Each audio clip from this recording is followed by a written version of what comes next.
21 million kayo, puno. Sama-sama tayong babangon muli. O mga banat nyo, mga bagong Pilipinas. O yan na, inyo na. O AFP, PNP, dyan na kayo, sumama na kayo dyan. Yung mga gusto.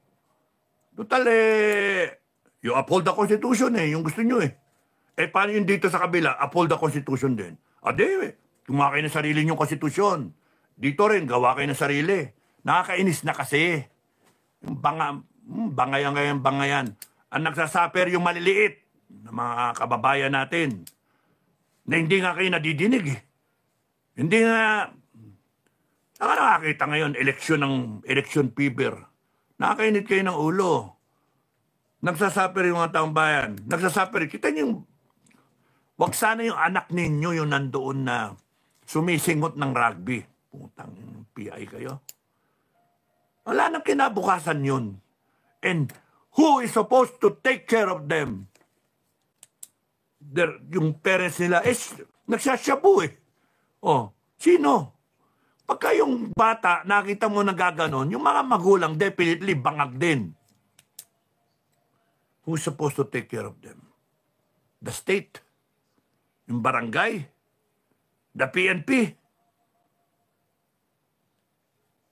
And that is the sad fate of this country. Just because the Filipino people cannot stand up. One day, stand up and say, we are claiming back our democracy. We are installing the death penalty. We are ending all this demonic, nakakahiya tayo. Hindi na tayo mabante. Bigyan naman ang pagkakataon ng Pilipino na umabante. Kung hindi kayan lahat, yung kalahati man lang. So ilan yung nandun sa kabila. Kahit isa lang na Pilipino ang guminhawa. Hindi mga oligarchs. Isang barangay sa Pilipinas guminhawa. Wouldn't that be victory enough? Paano kung isang syudad, isang munisipyo, isang town ang gumanda ang buhay? Paano kung yung ARMM ang gumanda ang buhay? Paano yung mga Muslim nating kapatid na hindi naman dapat nadadamay sa mga hidwaan nato? Ang gusto lang nila, yung mga lupa nila, maitaguyod nila. Mapagyaman. Yung mga mga kababayan natin, mga nasa tribo, nadadamay sila. Hindi nga sila makabasa ng ng cellphone Hindi nga makapag-TikTok. And yet they suffer also. So, sipin nyo mga politiko, Bangayan pa more. Election fever pa more. Where are we? It has to end. Tigil na natin to. Tumayo na kayo.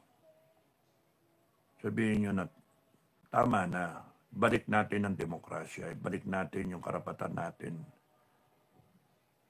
Ayusin na natin yung bansa natin. Siguraduhin natin na yung kinabukasan ng mga kababayan natin ay sigurado. Mailalagay sa tama, may babastante natin yung mga susunod na henerasyon ng Pilipino. Parang di tayo sisihin na sana tumayo sila noon at hindi nayaan yung mga putang ng mga bangag na yan, yung mga komunista na yan, yung mga magnanakaw. Nasa atin nasa atin. People like me, we will come and go. And then you wait for probably generations. Then someone like me will come again. But ang wish ko lang, do not throw the opportunity. Do not let it pass by na maayos natin ang Pilipinas in our lifetime. Pwede natin ayusin Kahit saan kampo kayo. Marcos, Duterte, gitna. Pare-pares tayo Pilipino. Ayusin na natin ang bansa natin. Para naman maging Japan tayo, Singapore, European country, to become a powerful nation among nations. Wala tamukyo ang Pilipino Pagka yung OFW mo nga ngayon, yuyuko kasi nakakaya ang Pilipinas. Yung paano dito Duterte, nakakataas pa na ang mga Pilipino Ngayon, Moscow, one of the most corrupt countries in the world. In the world, Ay, nako, nakakaawa tayo Because, wala Do not miss the opportunity. Do not let it pass by.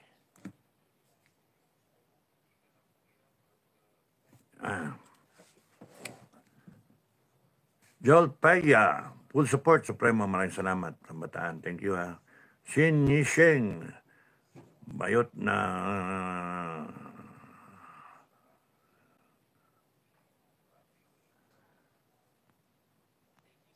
Waving, Raj, Ray, Ophir, 25, Brev Gob na, sir, para matapos at maayos na.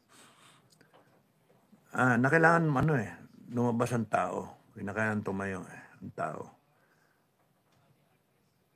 Hello, busy at Sin Sheng, sabi ni Bayot na Rakista Vlogs. Liz Mix, maraming salamat. John, we, the sovereign people, anoint you to be our new David of the Philippines. Nasaan yung tirador ko? Tiradorin ko sa ulo. Bukol siguro yun, bubukol yun. Naniwala kayo kahit meron silang kahit silang sniper? Kasi naranasan ko na yan, mga kababayan, mga doon sa vlog ko, doon sa mga war stories ko, si Yusek Puruganan, class 78 PMA yan, dati sa Task Group Panther. May nahuli silang NPA. Nahuling NPA. Na, ewan ko, sumurrender ba yun? Nahuli. Tapos, nang ina-interrogate yung tao, yung bata, nasabi, ini-snipe daw niya yung official. Ako yun. Ano ba, yung testimonya ng NPA, na he had me in his sight. Ewan ko kung yung ano tawag doon, yung original sight ng baril ang ginagamit niya o kung meron siyang telescopic sight. Nasa crosshair daw ako nasa sight daw niya ako. Nandun ako sa gitna ng tulay. Sino ba kasama ko nun? 6 company, Sabi ko sa mga bata ko, naliligaw tayo. Sabi ko sa mga bata, putres, meron ba nagbasa sa inyo ng mapa? Wala, sir. Meron ba sa inyong taga rito? Alam ko nasaan tayo. Ewan, sir. Ngayon lang kami napunta dito Kasi ba't nagkaroon ng tulay dito? Ang daming bundok. Napaligiran kami bundok. May tulay doon. Malit ba na tulay? Nagkaroon ng tulay sa kalagitnaan ng putragis na to. Okay. Sige. Nasaan tayo? Ano yung pinakamalapit nating pinanggalingan? Blah, blah, blah, blah. So, I was trying to establish kung saan sa mapa. Sige, tago kayo. Wala. Tago kayo. Naka-perimeter rin to. Ako, nakatayo ako sa gitna ng tulay. I was trying to get terrain analysis. Bearing ba? Bearing. Terrain analysis. Nitignan ko yung bundok kung anong mataas. Masyadong malapit Hindi mo na makita. Kung So, nitignan ko yung yung korte ng ilog. Yung creek ba yun? Ilog. Tulay Ilog yun. Na sa taas sa bundok. Alam nga. Yung pala, yung NPA, ginaganyan na ako, sinasight ako. Sabi nung, paparilin na raw ako kasi kita-kita, official ako Alang yan. Mawawala daw ako doon sa site niya. Nawala daw ako. Sabi, may anting-anting yan. Kamot yung uli yung NPA. May anting-anting yan. Kasi, nagsasite siyang ganyan, kitang-kita ako. Tapos may biglang mawawala ako. Pag titignan niya ako, nandun naman ako. Pag tingin niya, makikita na naman ako. May establish niya yung site ko. Hindi ako nabaril. Umalis na ako doon sa tulay. Kasi sabi ko, yung kutob ko, parang may nagsasight sa akin dito, parang babarilin ako. Kaya umalis ako. Kaya sabi ko, pagka talaga binabantayan ka ng langit, ibang klase talaga eh. Nawawala ako sa nawawala ako doon sa iron sight nung NPA. Nung kwento yan ni then Lieutenant First Lieutenant pa lang siya noon eh. Second Lieutenant ako. Ni First Lieutenant Abe Puruganan, 78. May kwento niya sa akin. Pucha, may anting-anting kaya ito. Bakit sir? Pucha, NPA sinasabi, nawawala ka raw eh. Kitang-kita ka raw sa site na ganyan, no? Naka 6 o'clock daw siyang ganyan. Naka 6 o'clock. Pucha, nawawala ka raw eh. Ay, ako. Kaya nga, kayo mga kababayan, kayo mga taga-AP, no? Tsaka PNP. Pagka di nyo pa oras, di nyo oras. Kahit no matter how you try to kill yourself, no matter how many encounters yung may encounter nyo, pagka hindi mo pa oras, hindi mo pa oras. And the sooner you realize that God is your protection, the more medals you will have. Kasi tumayo ka lang na tumayo, rush up. The sooner na malaman yung gano'n na God is protecting you, wala kang takot eh.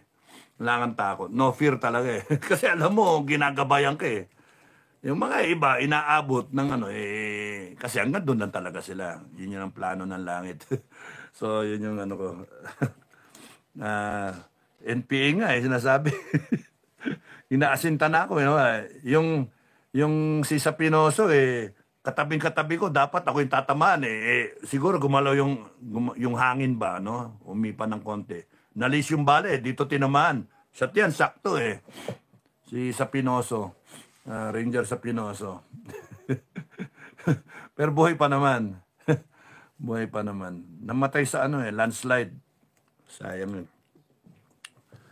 Ay, Ma'am Lai Channel, thank you. Marilu Dagasdas, good evening sir, watching from Butuan. Maraming salamat, magandang gabi sa mga taga Butuan. Jose Benito, magandang gabi. Liz Mix, good evening sir, watching from Hong Kong. Hello Liz Mix, thank you for watching. Mananabas, 360, good evening sir Dado, watching from Santa Maria, Santo Tomas, Batangas. So, dyan yung farm Santa Tomas, no? Santa Clara, yung farm namin. Mananabas. Oy, my love. Commander Bukay. Wala na. Hindi na. Ano yan? Napag-iwan na tayo because of corruption. Yes, hindi na may love of Commander Bukay kasi magagalit din. si my love talaga of Commander Bukay. No? Magagalit. Okay. My love na lang of FGF. Okay. Sin Yishen. Bayot na bilisan lang ang Bayot na ang nakikita ang ibang live. Okay, ingat ka. Violeta Tina said hi. May dumating. Anods Vlogs.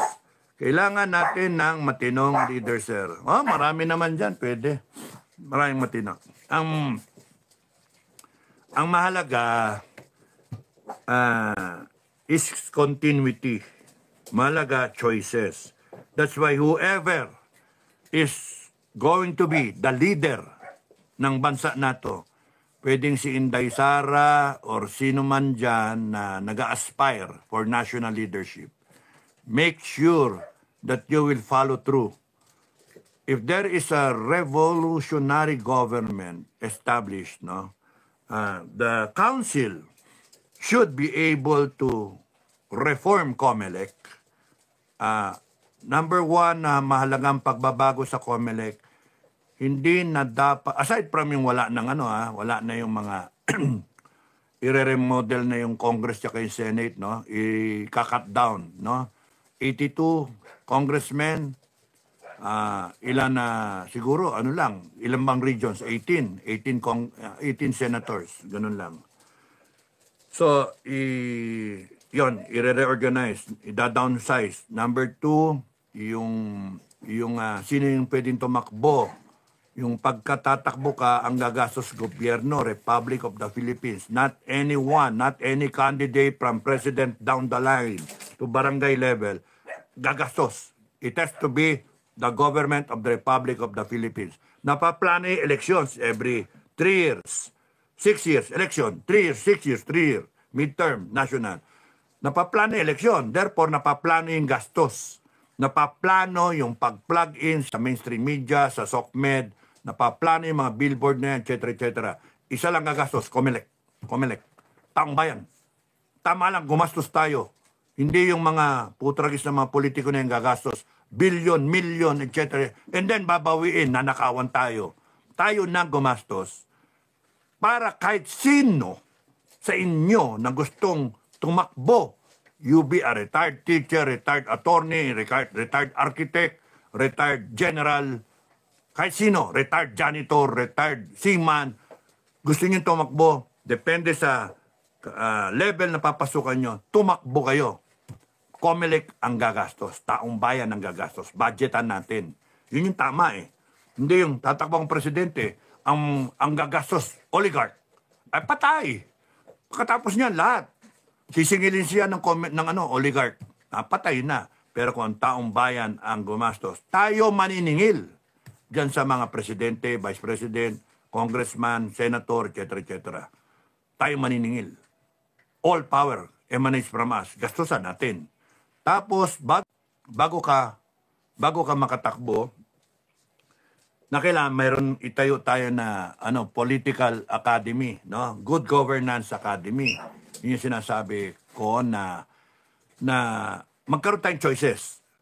So, kunyari, every term or every year, there's a best of the best na mga instructor na siya magtuturo about good governance, crisis management, even yung character development, yung the right etiquette, etc. etc.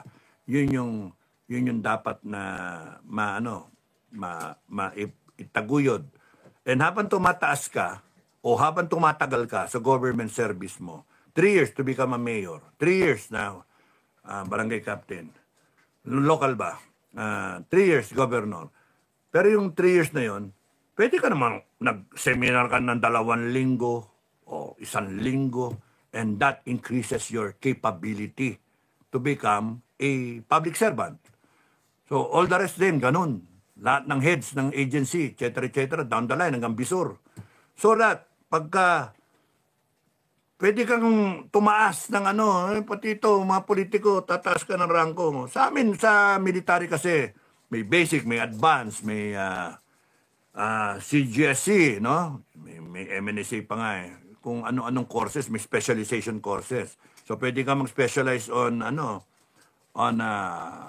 tourism, for example, as a subject, or on environmental no? Or whatever na and then pwede mag-field trip nga sa ibang bansa. Piliin na lang natin yung country na magandang puntahan na may makukuha, may matututunan yung ating mga potential leaders. So, 9 na taong ka, kunyaring 3 terms ka na mayor, 3 terms. Nakailang schooling ka nun? Minimum 3 siguro, 1 per term.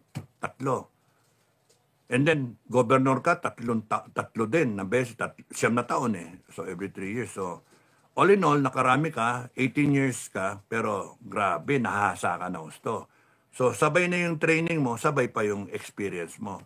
Then, you will have a wide choice kung sino, a wide list kung sino yung pwede mong iboto sa national. Choices, hindi yung nangyari ngayon. Artista lang, pwede na. Ayan, that's why you vote for the worst, you get governed by the worst. Ganun yun. Kaya one way of stopping it is by preparing our leaders. And not only yung malalaki, no? It starts with the bata pa. So pagka maganda yung IQ ng bata, maganda yung criteria ng bata, ibig sabihin, yung family niya, hindi palamura, may etiketa, maganda yung behavioral, ng pamilya, walang durugista, yung mga ganun ba? Maganda yung ano nung bata, yung chances na lumaki sa isang pamilya na pamilyang Pilipino talaga. Yun yung hinahanap mo, yung may karakter. So, sasagutin ng Estado yun na lahat ng kailangan ng bata. Let's prepare our future senators, future congressmen, future president, vice president, future heads of agencies, our future generals, our future scientists, future architects, lawyers, etc., etc. Mamili yung bata kung anong gusto niyang pasukan. Lilitaw naman yung kung ano yung hilig niya. Imagine kung yung bata na yun na genius ang IQ. Kasi yun yung requirement mo, mataas ang IQ eh. Tapos nun, maganda yung upbringing niya. Tapos nun, biglang yan pala yung mag-iimbento ng gamot sa isang sakit o bakuna sa isang pandemic, di ba? Pride ng bansa natin at makinabang kagad tayo. Yung isa dyan ang mag-iimbento ng super hypersonic missile. Sila hypersonic missile yung ating kunyari Superman hypersonic missile, faster than anyone. Galing sa atin, Pilipino. Kasi pinagandaan natin, itinaguyod natin. So, it starts with preparation. And it starts with wanting it. Knowing what we can do. Ang problema butaw-butaw tayo eh. Mga politiko natin, Diyos ko. Wala talaga eh. Pinag-uusapan, relo, kotse, bakasyon, babae, pinag-uusapan mga politiko natin, tuwadkom, contempt ang pinag-uusapan, mga animal kayong hinayo pa kayo, kala nyo matatalino kayo, wala naman kayo alam. Huwag ka kasi kayo magdunong-dunungan, butaw-butaw talaga kayo. Mga congressman, wala kayo talaga. Ay, nako, no wonder ganyan ang Pilipinas eh. Kasi eleksyon na naman, kita nyo, ilang artista naman tumatakbo. Wala na ibang mapa, and I'm surprised why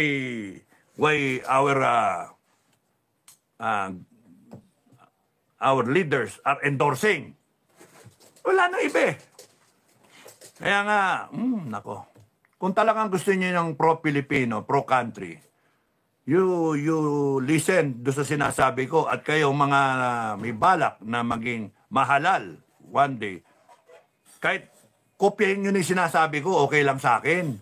Basta ipatupad nyo. No? Patupad nyo. Para naman may pag-asa yung bansa natin. Yung boksingero nga, hindi magiging boksingero kung hindi mo yanda eh. Na kailangan, patibayin mo yung katawan, pagandahin mo yung reflexes niya, meron siyang counter punch, di ba? Anong mangyayari sa atin kung ganyan-ganyan tayo? Basta artista, sikat-sikat, pwede na. Takbo na sa partido. Dapat 2 partido lang. Hindi maraming partido. Kalukuhan yung maraming partido. Tanggalin na yung maraming partido, 2 partido na lang para democracy eh. So, majority wins. Pagka itong partido na to, mas maraming naniwala sa kanya, majority siya. Hindi yung, ang dami-daming partido. Sabog-sabog tuloy tayo. That's the reason. Again, masyado tayong magagaling kasi. 2 partido lang. Terminate all the others. You come out with your own coalition. Di ba? Kung hindi kayo makadecide, kami mag-decide. Ako mag-decide. Kung saan kayo. Kung hindi, eradicate na lang yan. Takot siguro ninyo sa akin. Anong Mariosip kayo? Mag-away-away kayo eh. It's just a waste of time, waste of effort, waste of money. 2 partido lang, okay na. A and B. Para hindi yung marami-raming partido, iba-iba. Confused na yung taong bayan eh. Ang dami-daming party. Kung ano-anong party. Tapos yung ay, nako. Sobra-sobra eh. Mali eh. May NP, may NPC, may PDP, PMP, Nationalista. Ano pa isa? Federal Republic. May liberal, lentek na mga daming party, no? Wala naman nagagawa. Pare-pares buhaw-buhaw. Kaya dapat, education-wise, let's look into this party system natin. Something's wrong. Kasi bangayan kayo ng bangayan. May liparan ng lipatan. Di ba? Ganun din. Walang loyalty, walang party loyalty. Butterflies, no? How stupid this, the political situation of this country. Death penalty. Para maano kayo. Matakot kayo. Roby, RJ, erase na sana yung mga kulay. Yeah, yun nga. Wala ng kulay. There's only one color. Di ba? Filipino. Pula, dilaw, pink, blue, green. Parang technicolor, ano? Banji Aquino. Thank you. Nori Sakaguchi. Sa mga gusto pong mag-member ng FGF, voluntary po ito. Contact Sir Reggie Syoko 0926-023-7227 and Ma'am Tariray. Telephone number ni Tariray 0921, susulat ko na nga. Tariray, para tatawagan kita. Tariray. Pagka madaling araw, iriring ko yung cellphone. Mga asar, ano? Tariray. 0921 155 3490. 0921-155-3490 or nasa description box ng lahat ng vlogs ko ngayon, kay video upload or live, nandun na yung website natin, no? Website. Mas matulin yung website sumasagot. Kasi itong si Commander Reggie at si Commander Tariray, pagka-busy, wala. Pagka nag-honeymoon, hindi sasagot. Kaya nga yung website, 24/7 sasagot yun. User-friendly. So ilalagay ko lagi sa description box. Commander Bukay, pakilagay sa description box mo yung website. Copy-paste mo lang naman yun. No, para mas matulin. Malay nyo, mamaya may 100 million na FGF. Ay, nako. Diyos ko. Thank you, Nori, for posting. Kiko De Torres. Ay, troll. Jimmy Dinampo. Yung iba nag-abroad para guminhawa ang pamumuhay. Mga nagpakapal ng muka sa kamera para kumita. Nangutang ng pera para puhunan. O tricycle, ni piso walang BIR na tumutulong. Pero pag umasenso na, yun na, kukuha na pera, di ba? Dami natin re-review dapat Dami. Kasi nga, itong mga politiko, walang ginawa kung hindi, nakakainis. Kaya yung mga nagsasabi, tumakbo ko, congressman o senator, cannot be, mga kababayan. Kasi I understand, it's a waste of time and effort. Takbo ka. Kunyari, 300 yung congressman, assuming nandun tayo sa dati, nandun sa old na hindi yung sinasabi ko 82, 300 kayo. Isa ka. 3 kayo. 10 kayo. 100 kayo. Talo ka pa rin. Kahit anong gusto mong mangyari. Gusto mong isampay yung death penalty, talo. 200 will vote against you. It's collective decision making. Demokrasya. So, kunyari yung congressman, ayaw nila yung death penalty. Ayaw nila mandatory service. Ayaw nila yung taxes gumaang. Ayaw nila ganito, ganyan, etc. Talo. Kahit yung congressman mo, sinusuportahan yung idea mo, yung gusto mo sa buhay, sige, kahit anong sigaw ang gawin niya. Pagka nagbotohan, talo. Waste of time. If I win, congressman o senator, waste of time. Senator, 24. Kunyari, 5 kayo. Wala, talo ka pa rin. 10 kayo, talo ka pa rin. 13 kayo. 11 kayo, talo ka pa rin. Kasi 24 Kung kunyari nag-abstain yung 2, bumoto yung 12, panalo. Wala, talo ka Kasi, wala kahit 10 kayo, talo ka 14 kalaban mo Kung nag-abstain